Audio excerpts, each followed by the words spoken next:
Now I'm going on to a second example of Le Chatelier's principle. You can see this on your handout, example 2, pH paper in ammonium carbonate test tube. I'm using the system you had in last week's lab to demonstrate a shift in equilibrium in a chemical system. This is ammonium carbonate salt. This is a piece of pH paper, which is orange. And I'll introduce that into the tube, and you can see that a color change occurs. This is actually an equilibrium occurring on the pH paper that's making this green color appear. We can describe this equilibrium using chemical equations with two arrows. To begin this discussion, I'll draw a strip of pH paper in the tube. In the bottom of the tube was the salt. So you can label this ammonium carbonate. Ammonium carbonate. When the paper is at the top of the tube, then you get this light green color that appears here. And that color can be explained molecularly. So here I'll zoom in on the actual paper, and we'll look at what does that mean. So in your lab, you should recognize that we have an equilibrium occurring, which could be expressed this way: HX, which is orange, NH3 is a base that's colorless.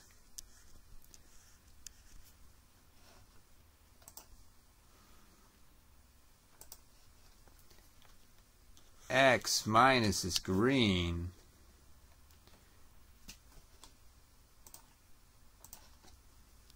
NH4 plus is colorless.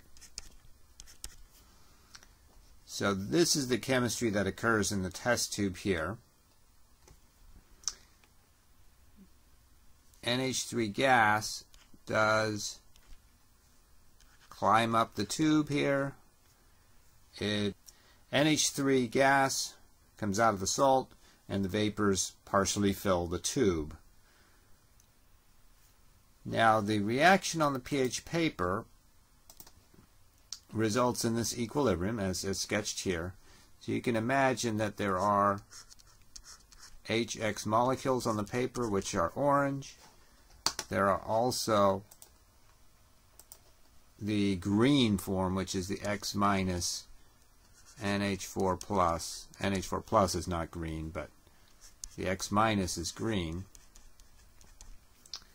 And on the paper, this is what creates that greenish color seen here.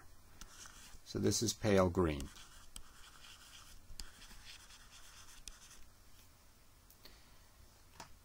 For every molecule of HX that turns into X minus, which is constantly occurring in this tube, you've got your NH3s floating around. They are contacting the paper. When NH3 contacts the paper, it could react with the HX and turn into this green state. But for every one of those reactions that occurs, one of these in the green state reverts. So look at this arrow coming back. Reverts to the orange state of HX, and the NH3 would just leave the paper. So although this picture here is static, you have a dynamic equilibrium where molecules are constantly reacting. No net change, so it stays a fairly constant pale green color. This equilibrium can be shifted if we drop the paper further into the tube. So you can see now at the bottom, this paper here is much darker green than the paper toward the top of the tube. So the equilibrium has been shifted down here because the concentration of ammonia near the salt itself is much higher than the concentration at the top of the tube. Once again, we can show what's happening with a chemical equation with two arrows.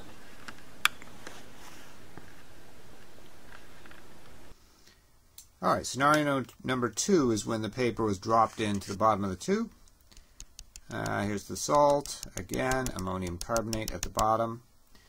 Now we can go ahead and sketch the piece of paper way down here, right? So here the paper gets much greener. So I'm drawing it as a darker green color. You can label it dark green.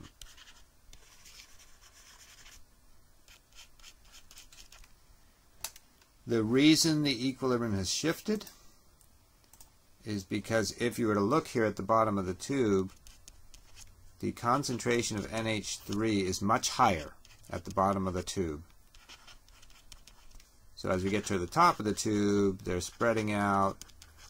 This is a high concentration of ammonia right next to the salt. And this is classic Le Chatelier, where you say the conditions have changed. We have altered the conditions to have a higher concentration of ammonia. How does that affect the equilibrium?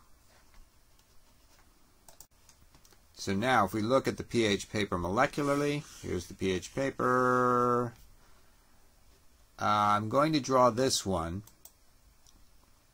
with still one HX molecule. The number of HX molecules is diminished from the original equilibrium, but there won't be zero. They'll just be greatly diminished.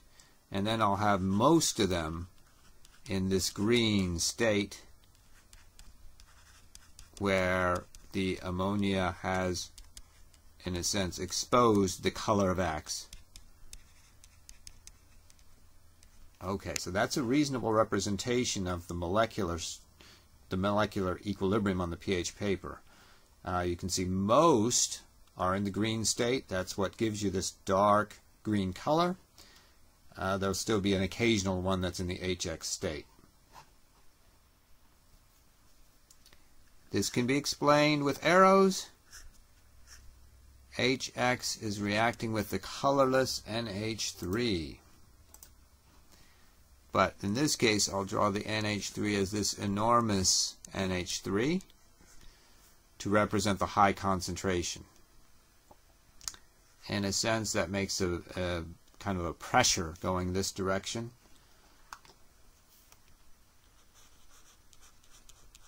So the rate of reaction leading to the green state is greatly enhanced. That's what this big arrow means. Greatly enhanced rate going to that way, because essentially the paper is being bombarded by NH3 molecules. So the HX has a very hard time hanging on to its proton. The rate coming back still exists.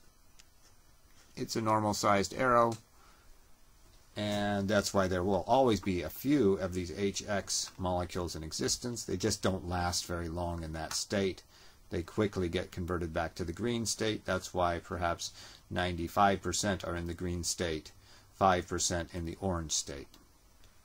Maybe 95% in this state, maybe 5% in this state.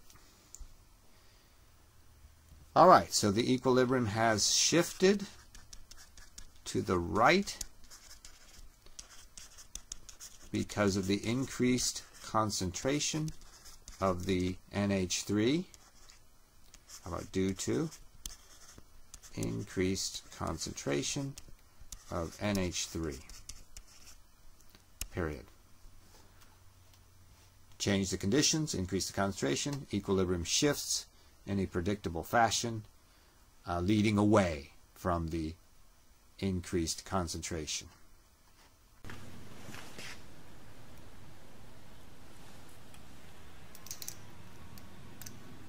Here are the two pieces of pH paper. This one's from the bottom of the tube, this one's from the top. You can see the colors are quite different. But now another shift in equilibrium is occurring because they're exposed to the air, which is devoid of ammonia. And so now you can see that the original orange color is coming back here. So this again can be explained with chemical equations with two arrows. We've changed the conditions. The equilibrium shifts accordingly.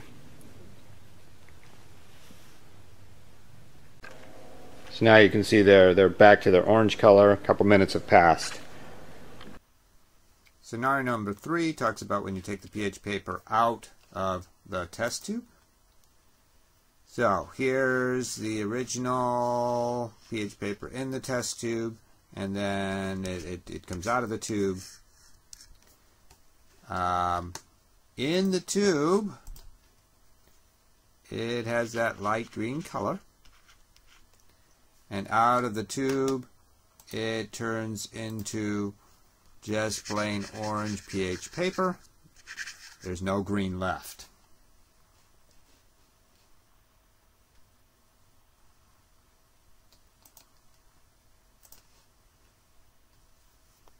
So now I'm zooming in so we can see the molecules. I'm going to draw the two pictures.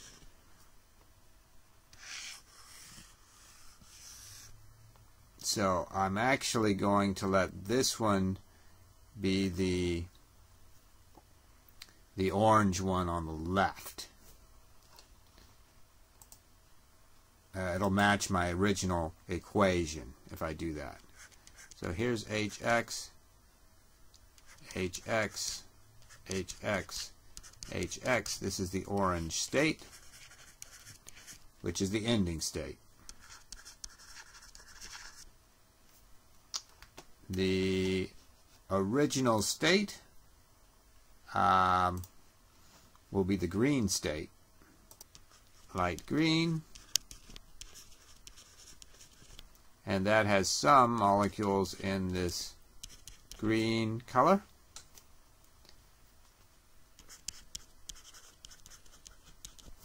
And some molecules in the orange state, HX, HX.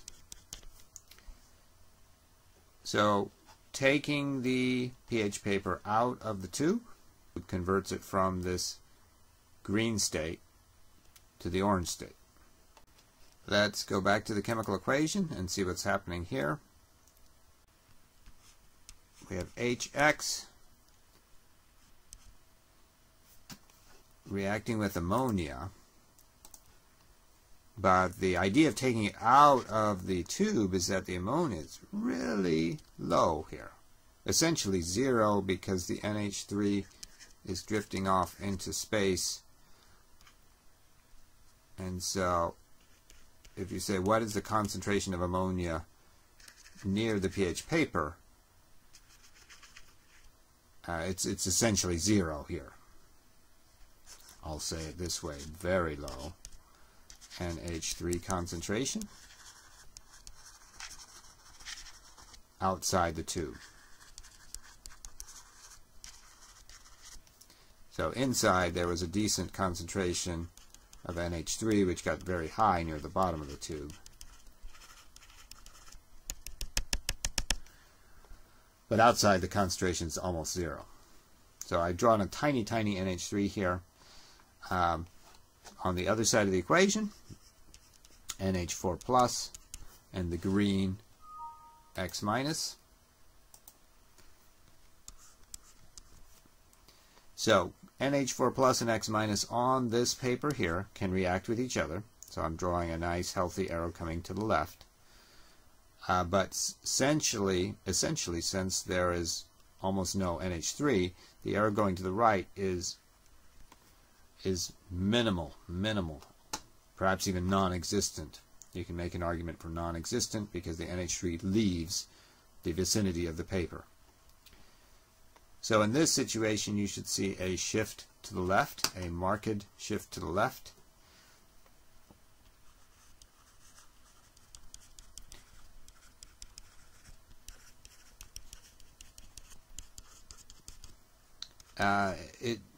If you wanted to anthropomorphize, you could say it's to fill the hole, but this is a never-ending struggle to fill the hole. there is no NH3. So since there is no closed container, since the NH3 can drift off, then it's impossible to fill the hole. It's impossible to restore the NH3. But Le Chatelier's principle would suggest the equilibrium shifts in the direction to moderate the change. If the NH3 is gone, try to replenish. Try to replenish. Nature can't replenish in this case. Leaving you with nearly everything in this state, so I'll put 99+% on the left, less than 1% on the right. It goes to 0 essentially. That's a shift in equilibrium due to a change in concentration. It's like when we pulled the blue out of the cylinder. Nature shifts to try to replenish that. In the cylinder it could replenish. In this case it can't.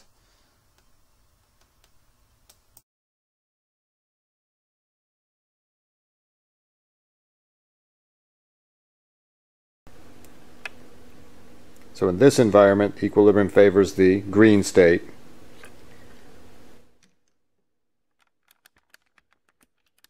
In this environment, equilibrium favors the orange state.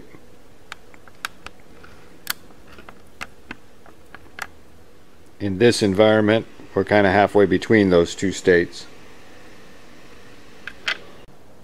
And this is an example of Le Chatelier's principle, shifting equilibrium based on the conditions, the environment, the concentrations of the species present in the equilibrium.